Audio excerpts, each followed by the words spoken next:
Namaskar, sir. Am I audible? Am I visible? Sir, Chandalia, sir.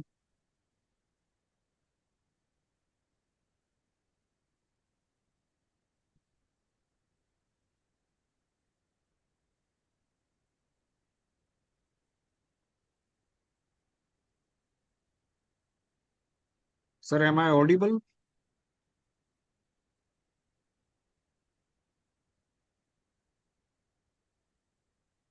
Sir, I am not able to get your voice. Voice.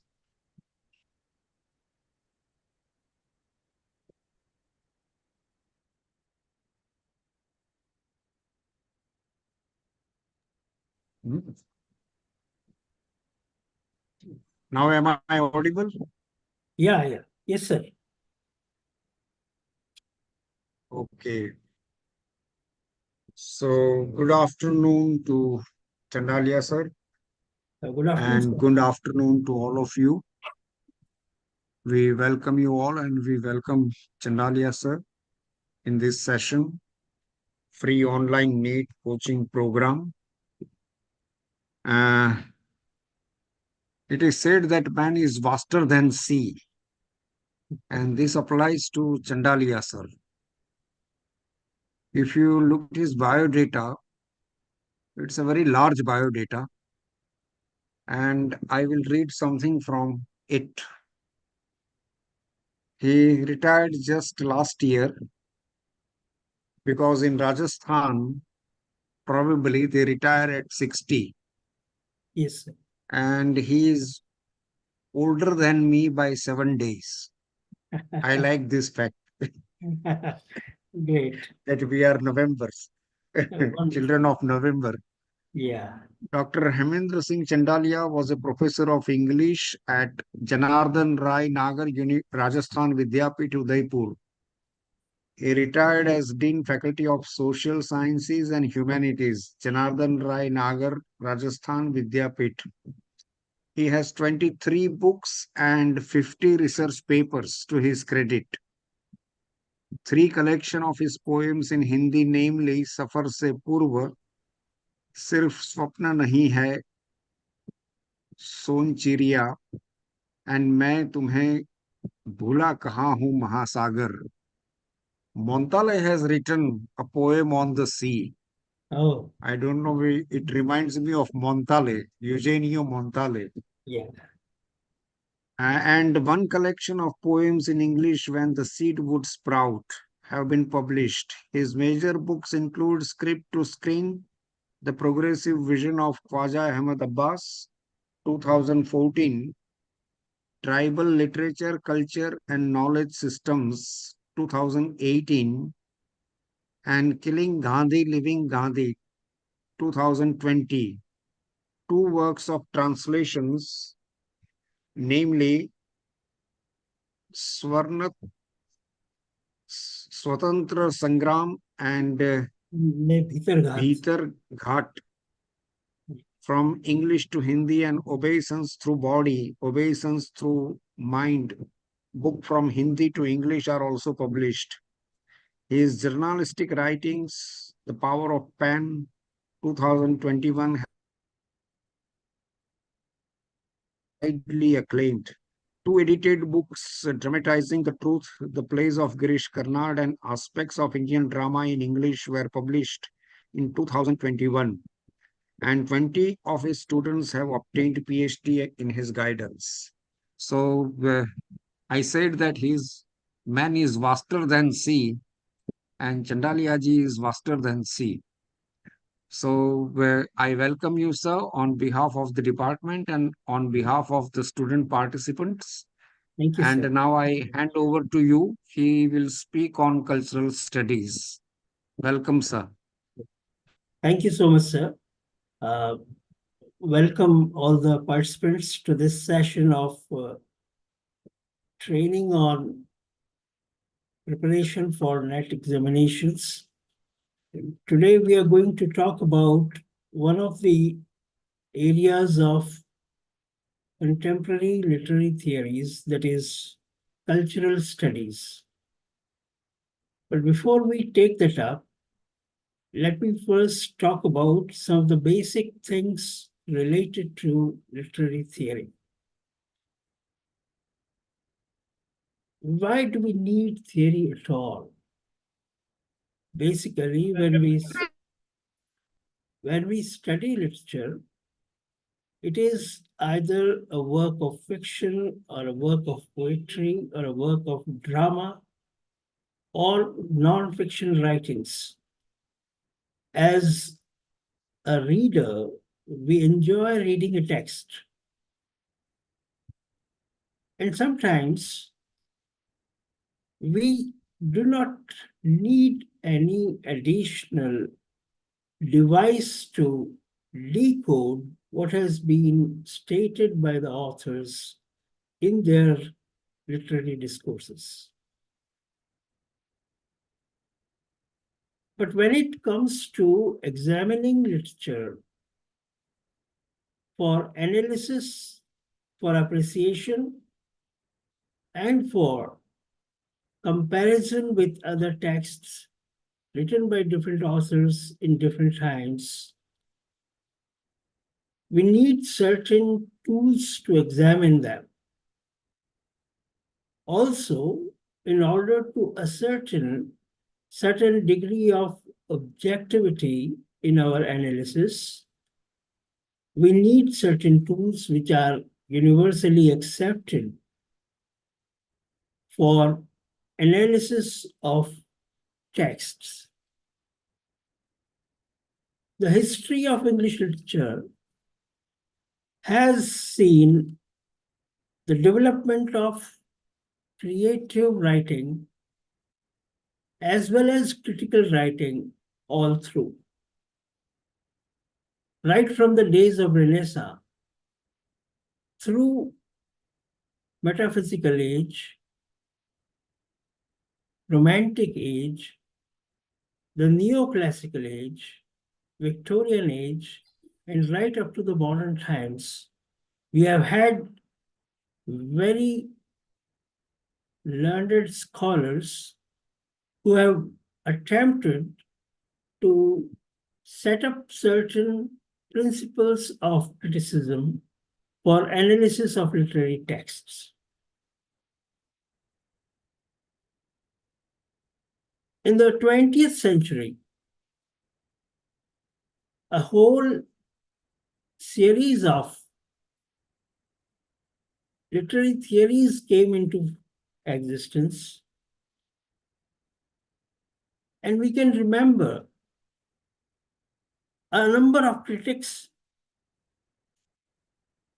beginning with F.R. Lewis, Christopher Caldwell, Terry Eagleton, Levi Strauss, Ferdinand Saussure, Freud, Jung, Lacan, Jacques Derrida, Frantz Fanon, Lyotard, Baudrillard, Raymond Williams, and Slavoj Žižek.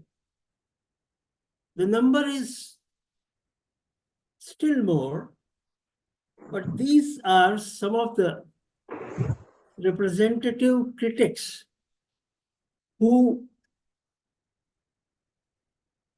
have contributed to creation of literary theories and given us certain tools to examine the texts of our times. A number of literary movements also took place, which also became careers of critical thinking in their duration. We had structuralism, post-structuralism, Russian formalism, modernism, postmodernism,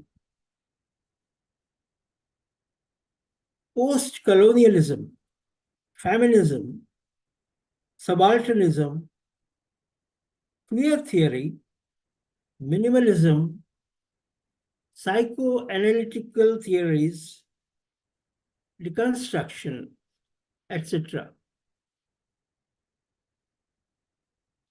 In the series of these critical theories, approaches, and principles, we also have what we call cultural studies. Today we are going to discuss some of these areas, although it is difficult to study the entire theory of cultural studies in one session, but still, I would try to put forward some of the ideas that have been expressed by important critics who have contributed to the development of cultural studies in our times. The important critics that are there include Raymond Williams, Stuart Hall, John Fiske, Susan Bordeaux, Dick Hebdig. Of course, there are some more critics, but these are some of the major critics that we have, particularly in the context of cultural studies. So when we talk of any theory which we use for the analysis of a text, we can use it to unravel the meaning which is hidden in multiple layers. The theory provides us a lens through which different critics look at a text. There are several analytical approaches also. And also there is an attempt to explore the relationship between the author, the text, and society at large. There are certain generalizations which have been arrived at by these critics about the number of texts which we have with us. But more important is, when we talk in terms of cultural studies, we try to understand the power relationships that exist in society and which find expression in the literary works. Since literature is a reflection of life, all forces that affect life become a part of the domain of cultural studies. So therefore, when we go for the study of literature from the approach of cultural studies, we do not just delimit ourselves to the text and its verbal meanings. We go beyond the text and we include in our study not just the texts which are written or printed, but we also include in our study oral texts which have never been written, but which are literary compositions primarily composed by those communities which we define as indigenous communities or folk living in remote rural areas who have the ability to compose literary texts, but they do not choose to write it down in any script. Right from there, we include other forms of artistic expression in our studies other than books or printed texts. In the modern times, in our cultural studies, we include cinema, we include television serials, we include performances by people on stage. We also include a number of other forms of literary expressions available in the society.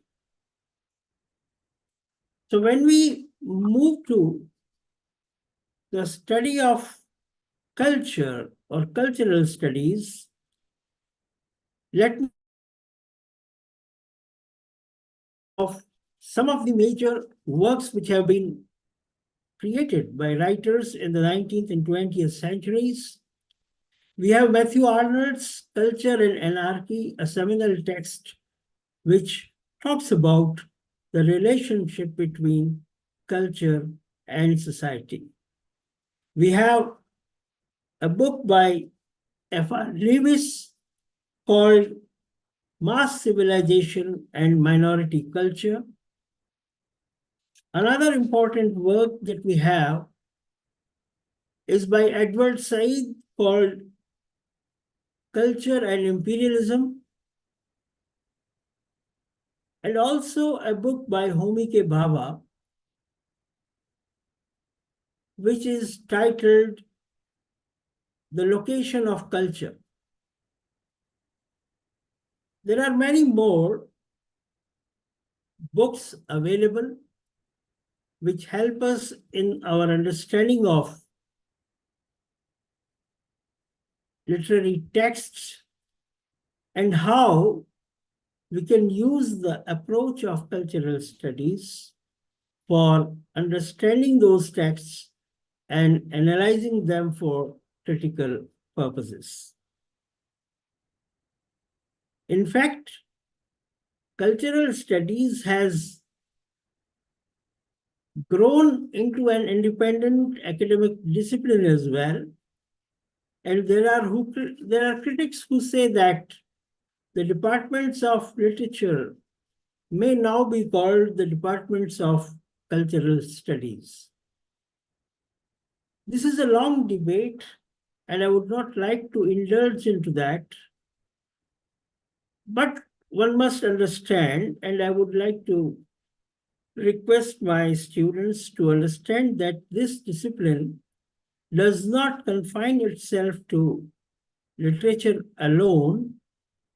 It has its vast area in which we include political economy, we include communication, we include sociology, social theory, anthropology, media theory, film and video studies, cultural anthropology, philosophy, museum studies, art history, art criticism, etc. So these are in fact different areas which form the gamut of disciplines that can be included in cultural studies. And it in fact grounds the study of literature in a larger framework which includes the economic institutions that help in the production of literature. It includes the ideological context of prevailing beliefs and broad political issues of class, race, and gender. And also,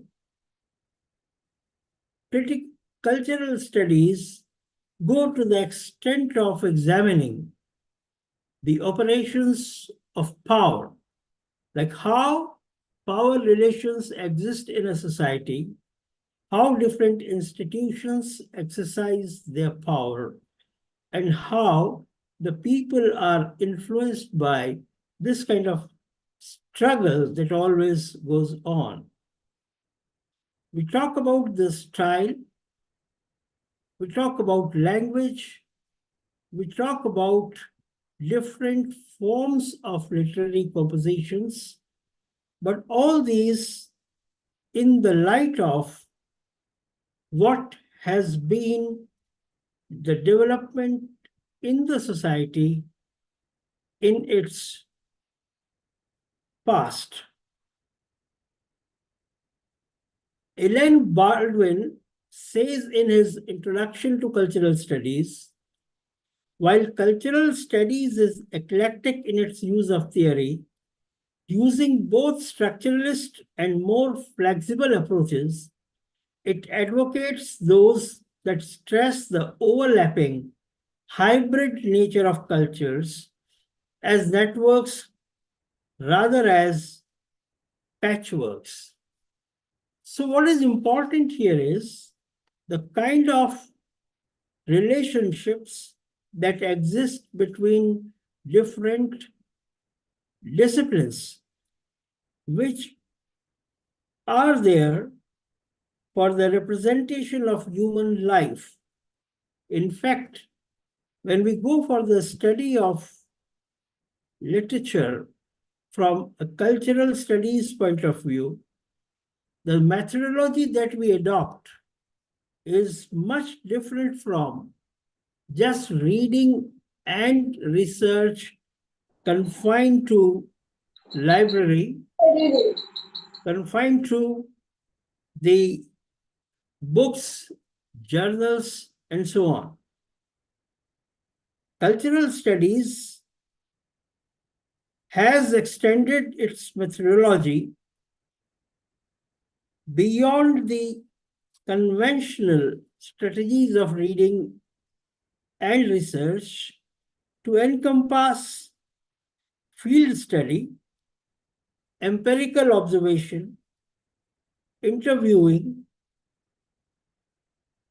active participation and participatory observation of things, also indulging in an interdisciplinary collaboration. So it is a discipline where you do not confine yourself only to a limited boundary of literary appreciation, but go beyond, often in the field, and study for yourself the various performances that take place in the society. In fact, when it comes to a critical assessment of folk literature or literature of the indigenous people, we find that it is a performance. It is not a written script that we have before us. And therefore, we have to take care of all the aspects of life related to that performance for its proper critical appreciation.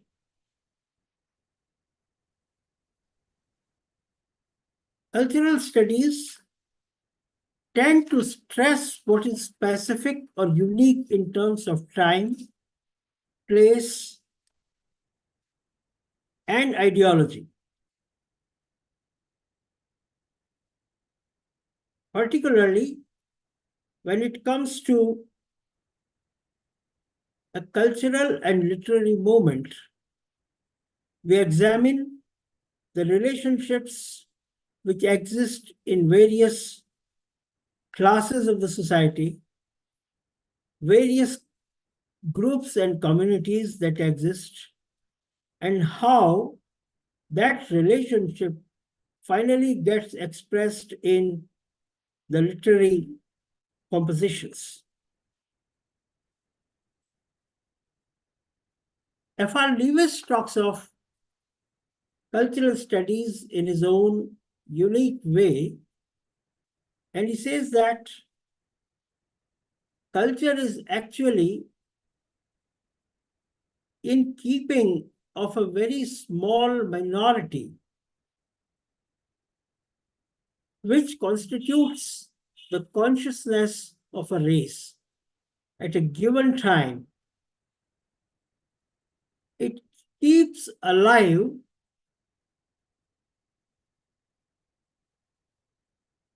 the subtext and most perishable parts of traditions, and what is in its keeping is the language. In fact, F.R. Lewis considers language as culture. For him, the most important part of culture is the language. And therefore, when he examines a text, the language is very important for him. And in a community, he thinks that the small minority, which is able to preserve the language of the tradition and keep it intact, that forms the core of culture. And therefore, he equates culture and language, affiliating both of these with those very traditions which form the traditions of culture. There are several schools of thought which have contributed to the development of cultural studies in the world. There are people, particularly in the European countries, there are people in America who have contributed to the growth of this approach to literature. Some of these important names include Max Horkheimer, Theodore Adorno, Herbert Marcuse, and Walter Benjamin. These people have contributed to the growth of this discipline, and through their works have given an insight into how literature has developed and how we can look at the dialectics of enlightenment. There are certain works which are very important as we study these various authors.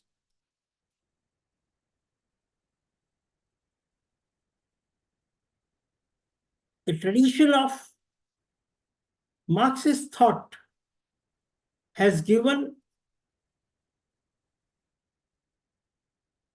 the word culture a political valency.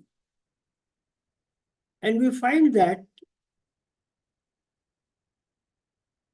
the school of Marxist criticism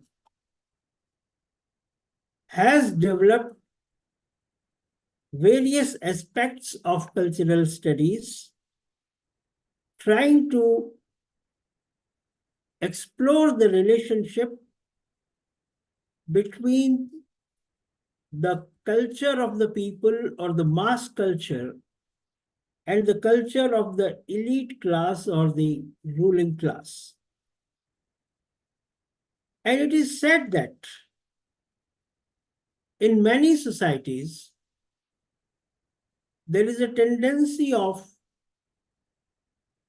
following the culture of the elite of the ruling classes by the masses or the people at large. Now, this kind of following has its own advantages and disadvantages. Particularly during the Industrial Revolution, a number of changes took place, and those who were in power, either politically or economically, their cultural practices were followed by the people at large. Now, there were certain creations in the literary sphere which tried to depict such relationships. And what we find is that this kind of creation of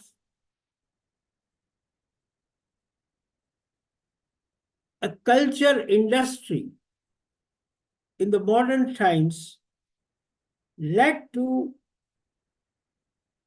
development of a sterile uniformity in cultural production. So a number of critics emerged who took up the analysis of society from this perspective and analyzed the relationships of different classes, races, and communities based on the following of such practices. They viewed it as a part of the ideological process and found that the dominant communities somehow impose certain values on the masses. This kind of imposition was viewed as an instrument of cultural domination.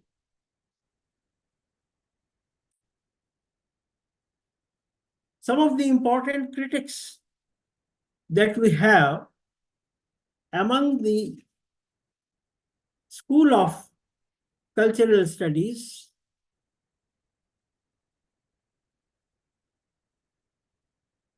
have given us certain ideas about this kind of relationships. Among the prominent critics that we have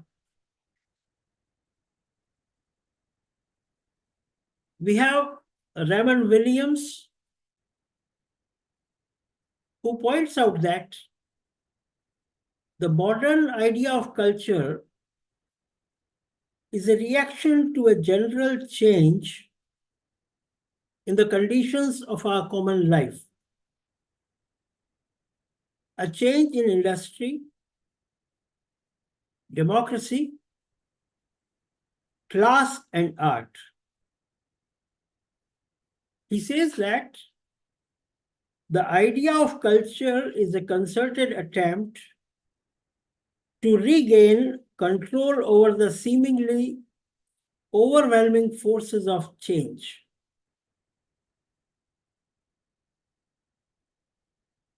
In his very famous work, Culture and Society, published in 1938, he talks about some of the major concepts related to cultural studies. In fact, Williams has coined certain very important terms which gained currency and significance in the later years. He coined the words like industry, democracy, class, art, and culture. And he said that culture is not just a set of beliefs or certain practices followed by a group of people. Culture is not just creation of certain art forms, music, or literary pieces, but he said that culture is a way of life. So we provided a very wide definition to culture. And he says that culture is a way of life, material, intellectual, and spiritual. And he also talked of mass culture and popular culture in his discussion. And he said that those institutions which were said to have represented the mass culture, in fact, were not the creation of the working classes themselves, but were produced for them by others for political or commercial advantage. And therefore, he initially criticized mass culture,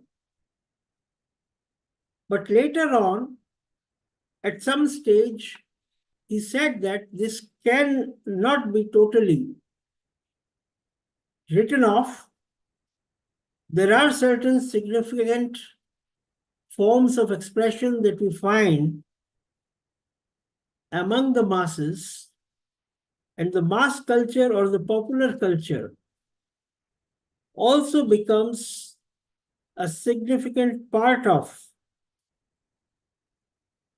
the culture of a society. But he said that we must realize that culture is essentially something which is unplannable. You cannot plan it and then produce it. It is something which is gradually nurtured in a society. It grows with the passage of time. It cannot be imposed upon people. And he goes on to say that even democracy is something which one cannot impose on a people or one's own self. He says, like other aspects of culture, even democracy has to be nurtured in a society gradually through a democratic culture, and it must be tended as a natural growth, which means that for a society to become a truly democratic society, the values of democracy need to be cultivated among its people. And it takes certain amount of time. One has to be consciously and carefully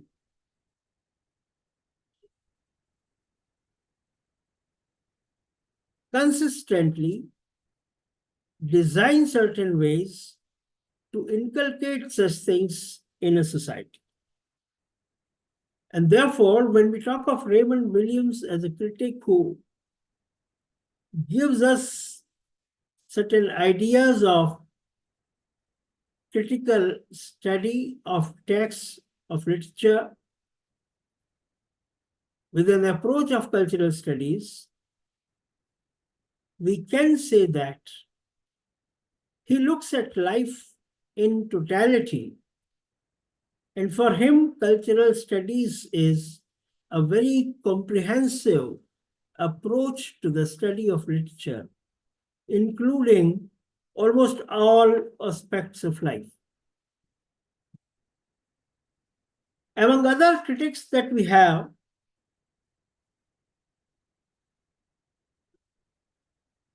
the critics like F.R. Lewis, Antonio Gramsci, Raymond Williams, Stuart Hall, John Fiske, and Susan Boyle. In our discussion today, we'll be trying to look at the major ideas of some of these critics. We already talked about the contributions of Raymond Williams and his approach to cultural studies. We have F.R. Lewis, who argues that culture can be high or low, and that only a minority fully engaged with high culture, that culture is essential to prevent social disintegration. And ultimately, only a kind of cultural elite can preserve and maintain the culture necessary for a civilized society to exist. Lewis talks of the significance of the cultural elite. And as we studied earlier, to him, language is very important as far as culture is concerned. And he suggests that in a community, there is a minority of people, a small group, who are capable of preserving that language. And through that language, they are able to preserve the traditions that exist in that community. If you take a critical perspective, we see that the ideas of F.R. Lewis take us back to tradition. And to him, tradition is very, very important. And he thinks that keeping a culture intact would mean keeping the language of that culture intact. And that, he thinks, is possible only when we have a conscious small minority which keeps that tradition going on.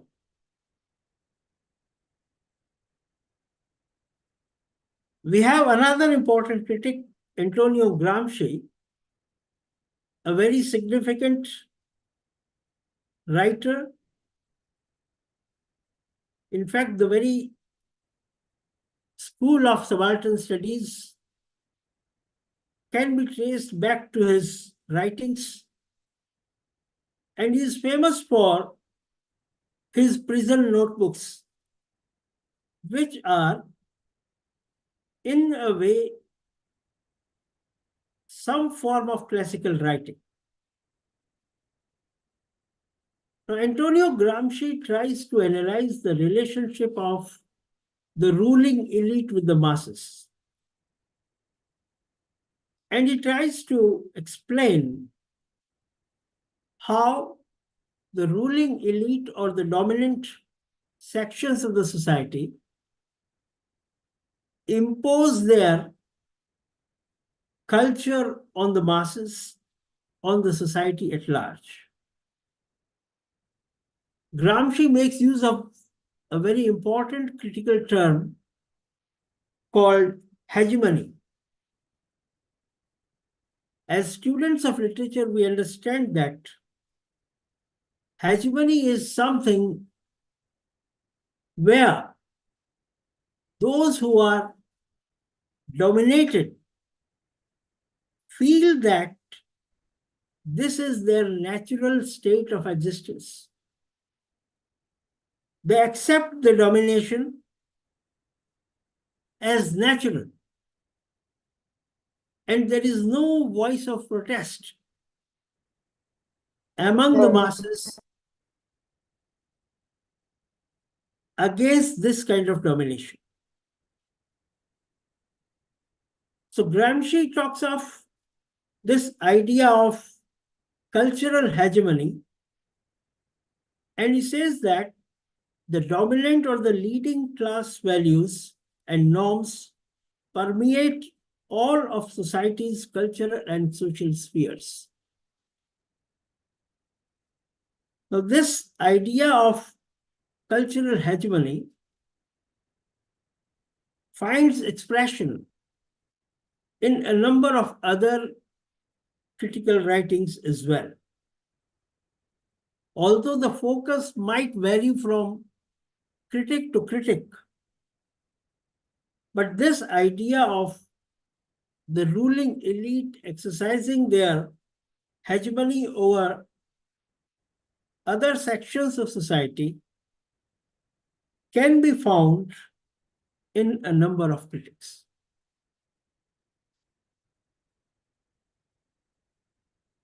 Another important critic that we have in this School of Cultural Studies is Stuart Hall, who was the founder of New Left Review and was the director of Center for Contemporary Cultural Studies in the University of Birmingham.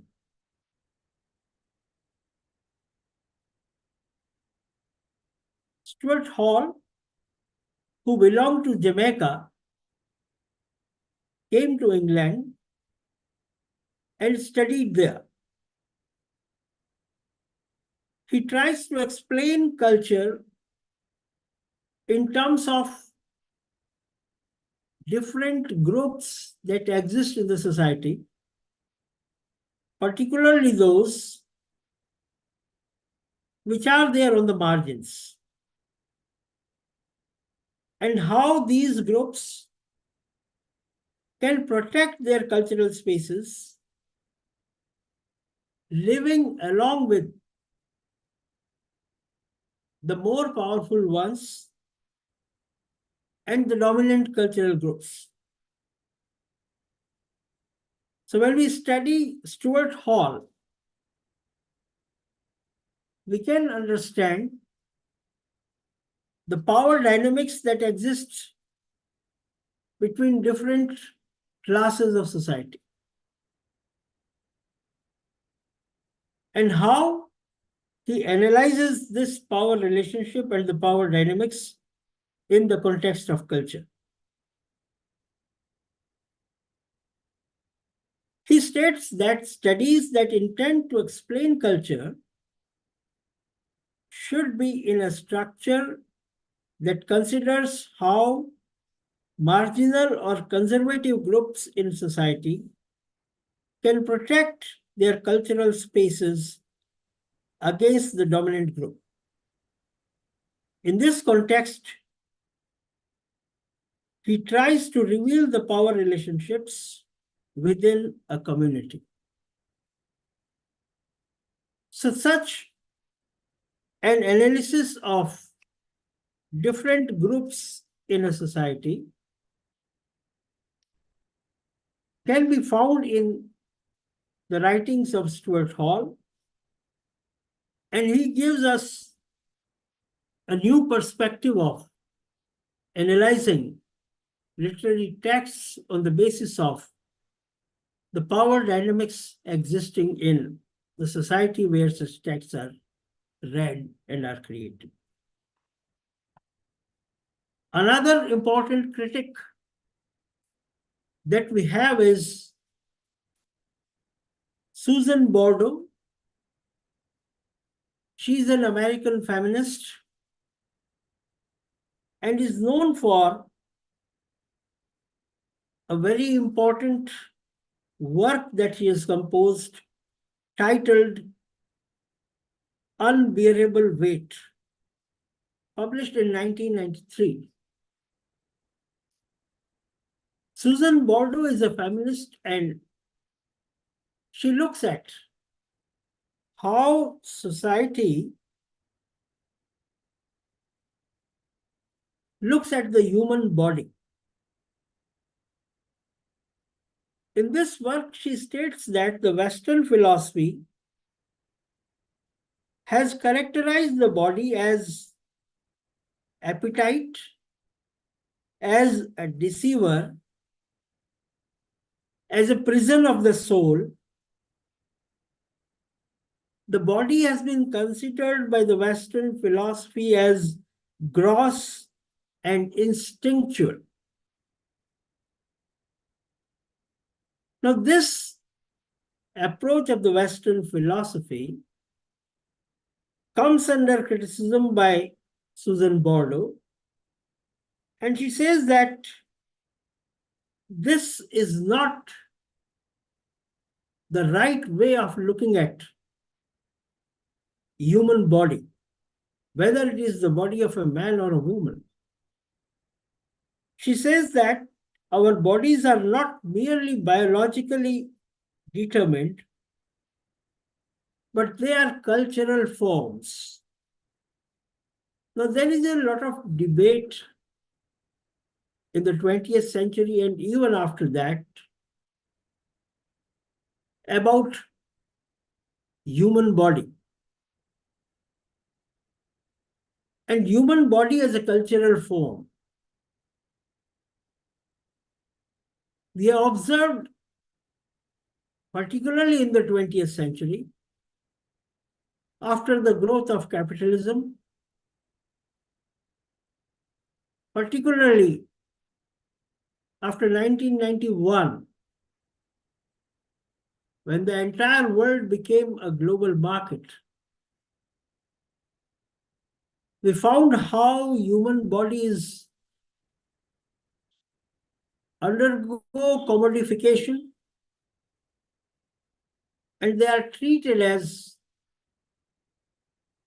things to be sold and bought.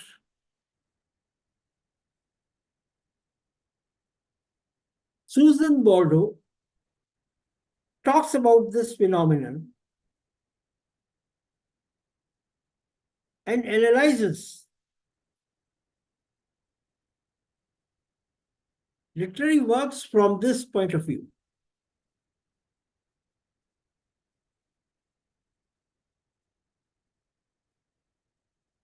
She talks of the body and sexuality in the context of cultural representation.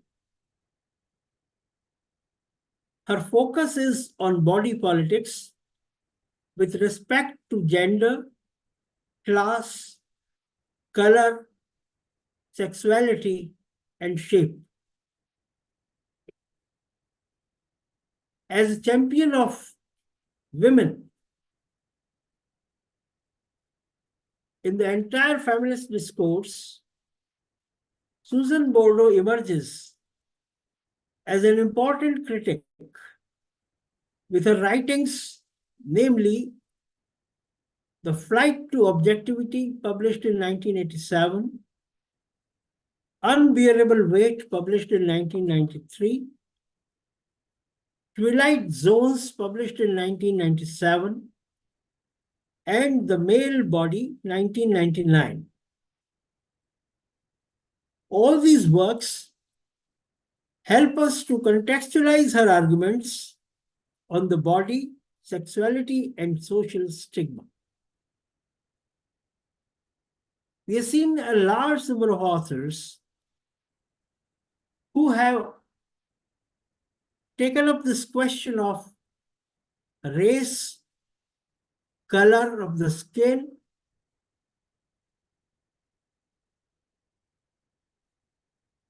and contextualized them in the realm of literature, examining the power relationships, the relationship between the dominated and the dominant, and a large portion of the new literatures that we have seen takes up these issues. So Susan Bordeaux talks of human body, and particularly the woman's body, as a cultural form, and examines how it has been treated by various authors and critics, philosophers, political entities, social forces, etc. in history.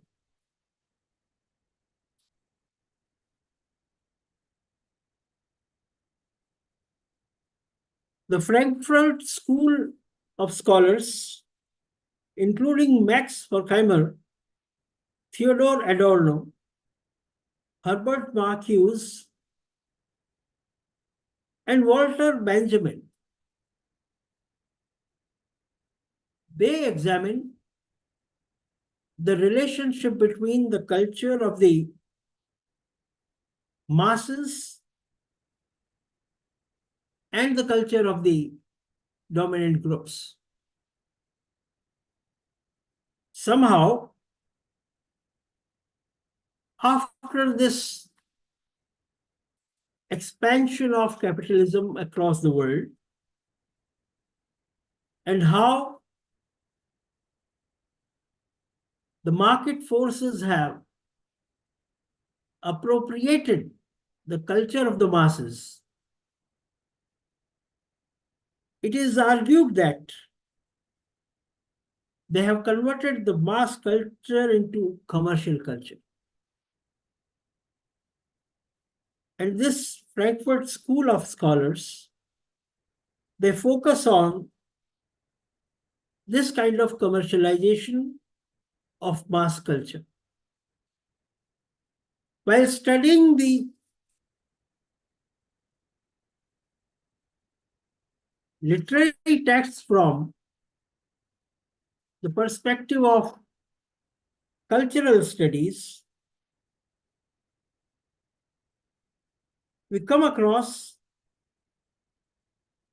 certain terms which are very significant.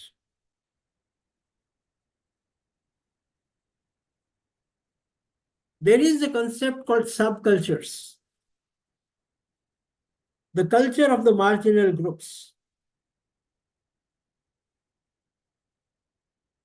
We have one more critic called Dick Harige, who focuses on the subcultures and the culture of the marginalized groups, and their implicit challenging of the dominant cultures through reconfiguration of certain social signs. We have this set of critics who examine the dominant culture and also the culture of the people, the mass culture, and analyze how the people belonging to the masses try to subvert the cultural products which are put out by the industrialized and capitalist society. John Fiske, another critic, looks at this kind of encounter and tries to analyze the ways in which people use, abuse, and subvert these products to create their own meanings and messages. So the cultural products produced by the industrialized capitalist society are subverted and used by the masses for their own consumption in their own ways, drawing new meanings and messages out of them. So these are some of the ways in which cultural studies have been looked upon by the group of critics which have contributed to this school of discipline.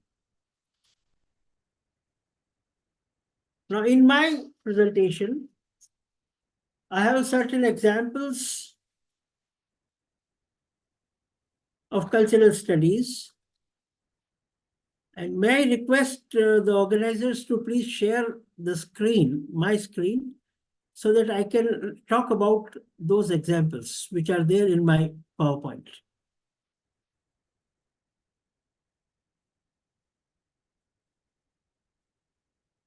Sure, sir.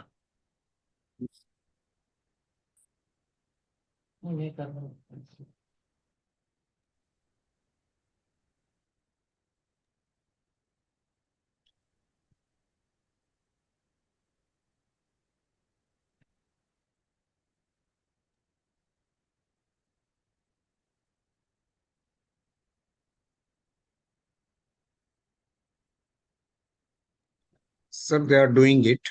It will Okay, take a fine. minute. Sure, sir. No problem.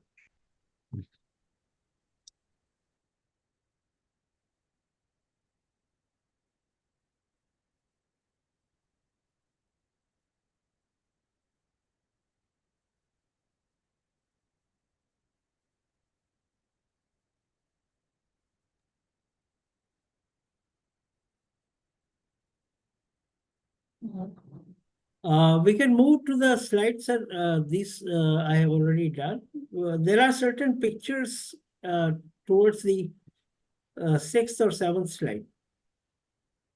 Yeah, we can skip these slides.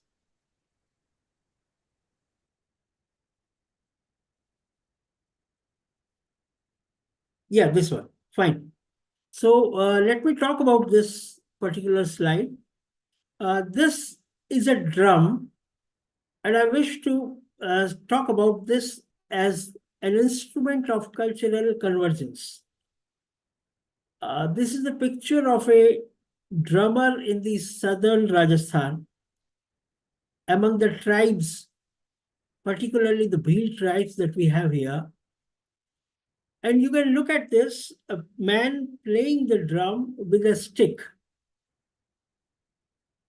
Now, this drum becomes an instrument of cultural convergence since the drum is played upon right from the ruling classes to the remotest tribal people living in rural areas. This is not a literary text, but the music of the drum becomes a text because among the tribes, drum is a very important means of communication. I have done some studies on the tribal people and their literature, and I have personally visited and seen those places where the drum is used to convey the messages of fire, message of some emergency, attack on a village, or whenever there is a need of collecting people for some adversary, the drum is played. Listening to the sound of drum, the tribal people run to the spot with whatever weapons they have, and within no time you can see people coming down from the slopes of hills to the place where the drum is being played. So the drum becomes a cultural form in itself. It is played for celebration at the time of festivals, during marriage, but this is also an instrument of communicating messages across the hills, even now in southern Rajasthan. So when we talk about cultural studies, as I said in the beginning, the study goes beyond a written text, and the life of the people, their instruments, also become a part of cultural studies. In one of my papers, I have examined the origin of the drum, how drum is made, what is the kind of wood and the leather used, and how the drum traveled from Africa to the European countries some 2000 years before. So this is one example where the cultural studies go beyond a text and examine and analyze cultural life of the people represented through this drum. Next slide, please.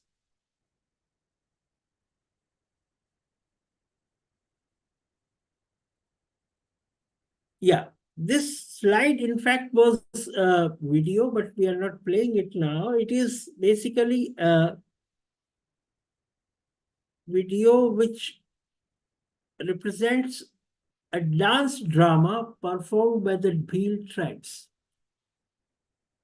Now, this dance drama continues for 40 days. It begins just after the festival of Raksha Bandhan, and the tribal people move from village to village performing this dance drama. For 40 days, the Bhils, particularly the performers, they do not wear shoes,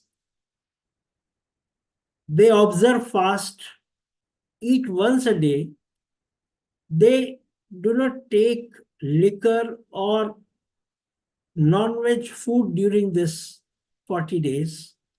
They worship goddess Durga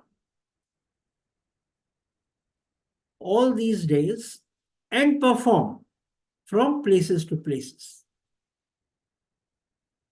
The main text, which is an oral text, of course, which is performed, is the story of Shiv and Parvati and that of the episode of Bhasmasur.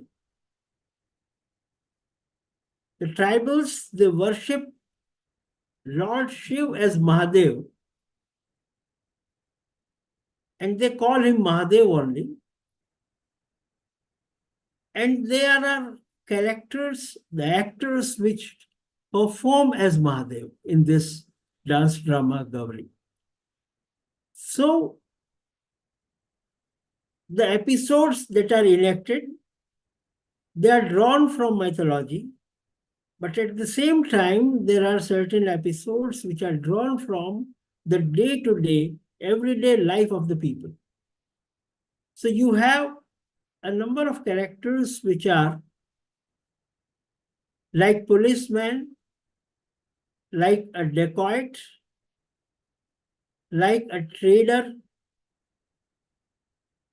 like the guards, forest guards, and so on. Now, the problems of Bhil community as they face in their day-to-day life. And we find that particularly the forest guards, they are sort of people who suppress the tribes too much because they don't allow them to enter the forest and so on, or pick the forest produce. So there is some kind of an antagonism between the forest guards and the bees. So this kind of antagonism is also represented in this dance drama Gauri, which is performed for 40 days, and they move from village to village, performing in a different village every day. So I wanted to refer to this as an important cultural event and something which becomes a text in itself. Although all the episodes that are enacted are not written, they are all oral, but they do form some kind of a literary text when we examine them as critics. So it becomes an important literary and cultural text which can be examined when we go for cultural studies. Next, please.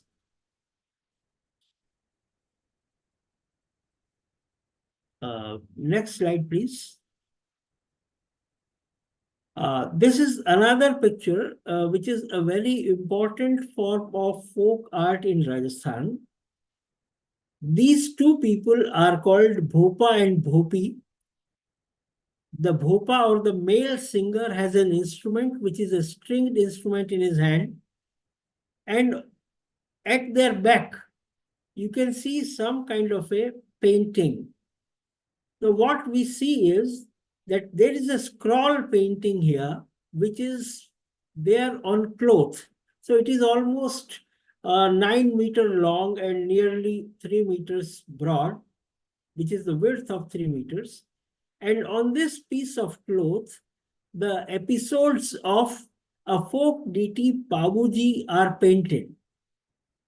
Now, in this cultural performance, which is also called Fad singing. Now, Fad is the scroll that is there at the background, which is a painting painted by artists in Rajasthan. The painting is that of Babuji. Babuji is a folk deity in Rajasthan, and all the major deeds and feats of his courage, they are painted on the scroll.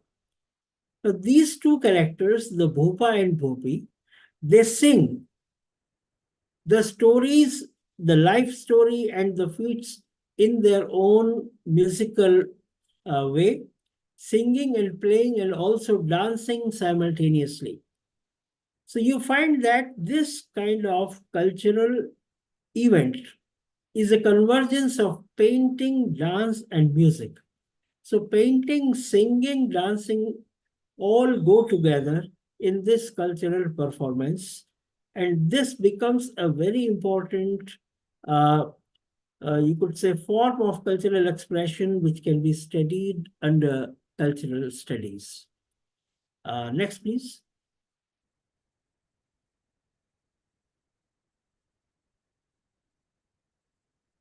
Yes, this is a picture of some of the singers of Nath Jogi community, and they are singers of a folk ballad called Galaleng. Now, it's very interesting to look at these people. They belong to a community called Jogis, and they depend for their livelihood on the tribals. They sing for them. And they sing a ballad called Galaleng. Now, this Galaleng has its own history. Actually, the correct name is Gulal Singh.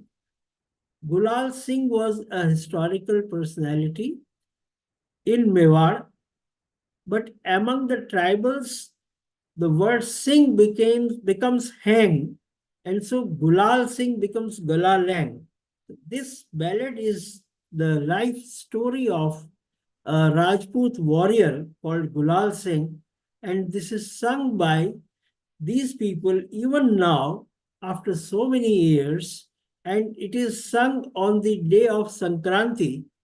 These Jogi singers move from house to house, from one house to the other, sing the ballad, and they get some gifts from the tribal communities. So this is another text that we have, a cultural text, which includes song, which includes history, which includes a community participation, and also performance uh, of dance, of singing, and history. So a merger of history, myth, and music, singing, all these things it makes it a cultural text, and examining it from the point of view of cultural studies makes it a very interesting study. Next, please. This is just an example of how even the younger generation, the new generation of Orissa. I was a visiting professor there at Sambalpur University for nearly 7 years. And I see Saraswati Puja is performed in the Department of English there. And these are the students of the Department of English of Sambalpur University taking the Saraswati idol after the puja and taking it for submersion in the nearby river. So this cultural practice of worshipping an idol and then at the end of the worship period, submerging it in some sacred river or some sacred uh, source of water is something which also becomes a very significant cultural event, which we can decode and analyze in terms of cultural studies. So this is one example that I have drawn from the contemporary life. Thank you. Next, please. Yeah, this is again a very interesting picture. There is something called the art of Kissa Goi. Now, Kissa Goi is essentially storytelling, the art of storytelling, and we have still in northern India, there are people who are perfect, who are in fact accomplished in the art of storytelling. And it has a long tradition in North India, particularly the dress of these two people suggests that they are from Awadh. Awadh means Lucknow and nearby areas. And they orally narrate the tales, the stories which they create or which draw from history. So such stories are narrated in a very, very interesting way by these people who are called Kissa Go. Kissa Go is a term from Urdu. Kissa Goi means narration of a story, the storytelling. Now, this again is a cultural performance in which you have, see the costume that you can see, you have narration as an art, you have storytelling, you have the story, and the up and down of the voice, the pitch of the voice, the modulation of the voice, and all these things which make a very effective performance on the stage. So here you have a very interesting combination of history, literature, and performing art. So Kissa Goi is a very interesting art of storytelling, which is performed even today. This is one of the pictures of an event which I attended here in Udaipur as a part of a film festival. In fact, in Udaipur, we have a film society and we organize film festivals every year. So this performance of the Kissa Goi was a part of that 3-day film festival. And it is very interesting that one of these people, it's somehow, unfortunately, we link language with religion, but these are people who are Hindu by religion, but they perform wearing this costume and use very chaste Urdu for narrating the tales. So this is something very, very interesting, and this could be taken up as one of the exercises of cultural studies. Next, please.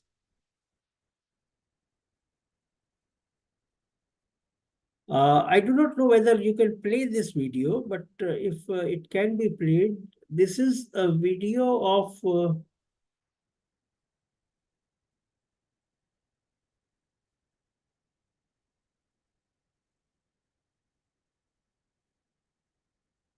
okay. We can share it maybe later on. This is a video of how people were forced to migrate back to their homes during the lockdown period.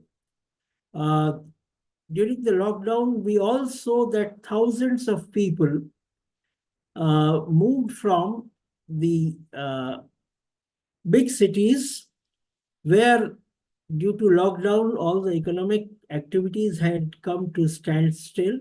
And because of the lack of employment, lack of resources, thousands of people walked down to their own homes.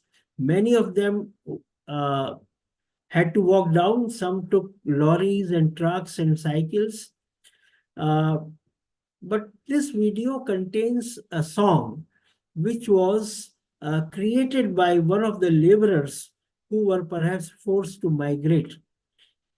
So what I'm trying to suggest is that such catastrophic events also sometimes lead to creation of literature.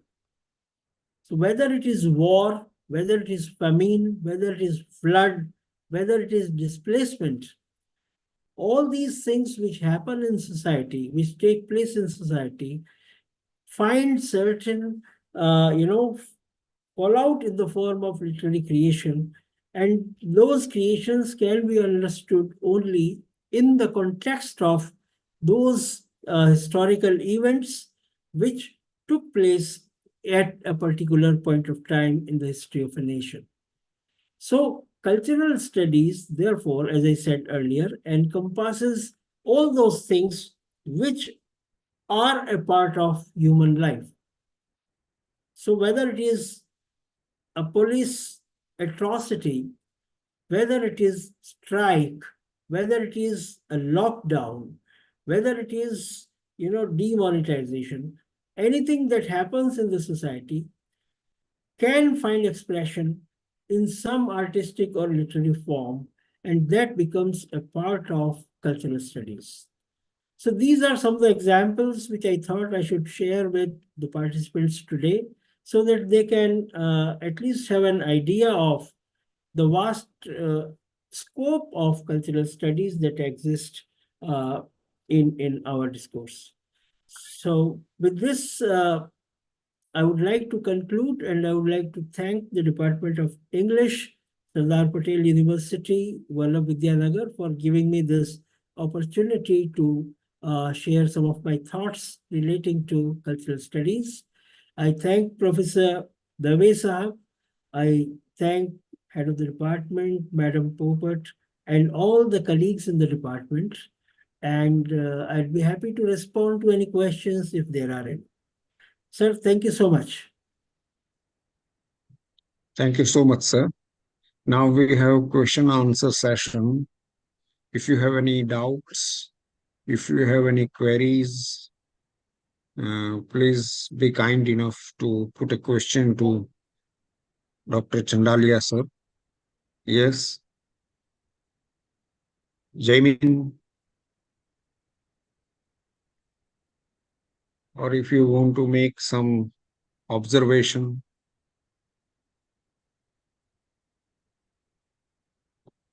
Jaimin.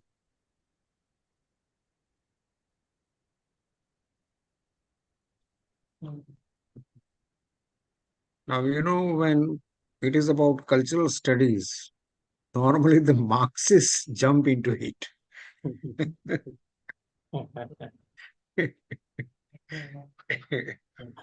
Others do not talk about it. Yes. There is a question by Jaimin Joshi. Sir, could you elaborate on Herbert Marcuse's concept of one-dimensional society? Yeah, that's, I think, an interesting question, and that requires quite an elaborate answer. But what we see is basically the idea of a unipolar world which has emerged after 1991, and the entire debate of what we call the end of history and the end of ideology.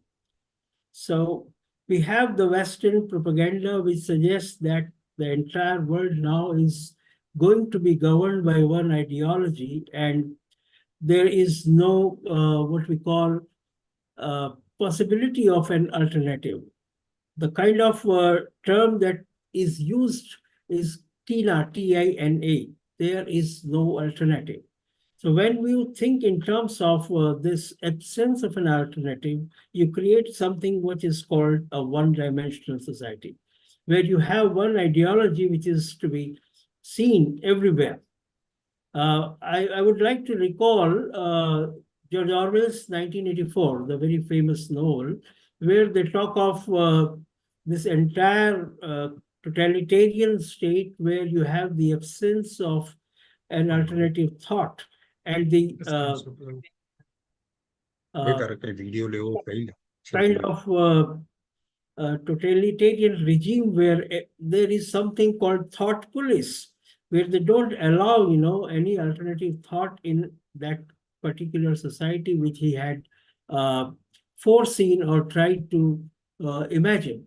So to a great extent, we see the existence of such totalitarian regimes even in the name of democracy.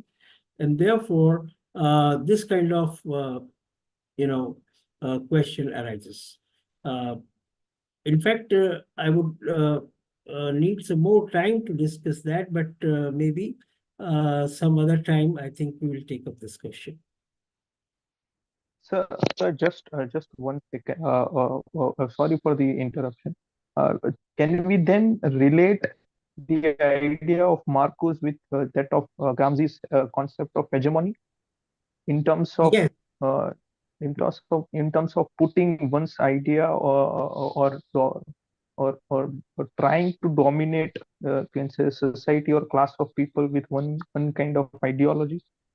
Yeah, exactly, sir. That's, in fact, in my talk, I have already mentioned hegemony, cultural hegemony, and I think that relates very well to this.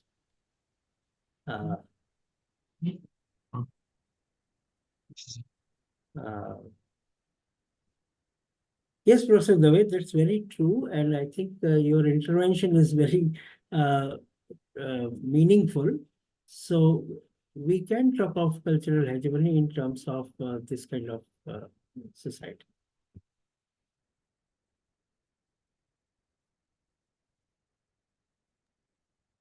Yes, anyone else? Drashti?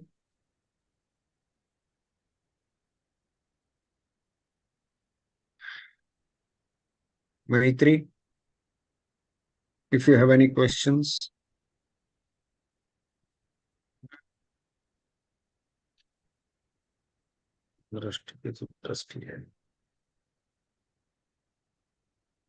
No, sir.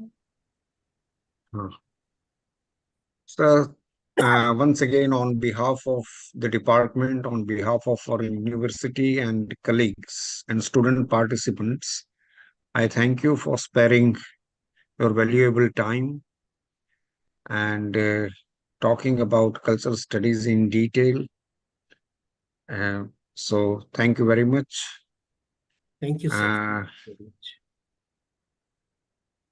So we will meet soon.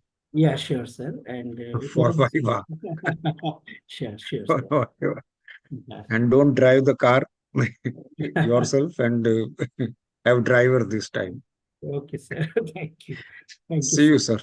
See you. Nice meeting. Sure, sir. Thank you.